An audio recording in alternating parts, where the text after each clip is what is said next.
కుంతి మళ్లీ పవిత్ర మంత్రాన్ని జపిస్తూ భక్తితో ఇంద్రుడిని ఆహ్వానిస్తుంది. ఇంద్రుడు ప్రకాశవంతంగా ప్రత్యక్షమై ఆమెకు ఆశీర్వాదం అందిస్తాడు. కుంతి గర్భవతిగా మారి శరీరంలో వెలుగుతో కూడిన శిశువును ప్రసవిస్తుంది.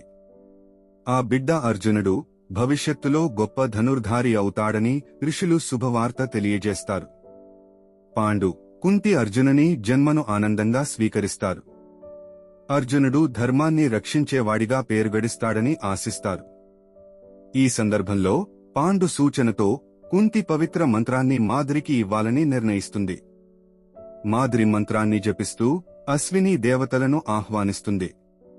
అశ్వినీ దేవతలు మాద్రిని ఆశీర్వదించి ఆమెకు 2 అద్భుతమైన పుత్రులను ప్రసాదిస్తారు.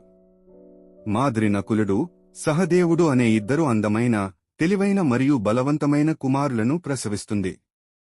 పాండు తన 5 కుమారుల జన్మను సంబరంగా జరుపుకుంటాడు. వీరు కురువంశానికి గొప్ప కీర్తి తెచ్చిపెడతారని అతను నమ్ముతాడు.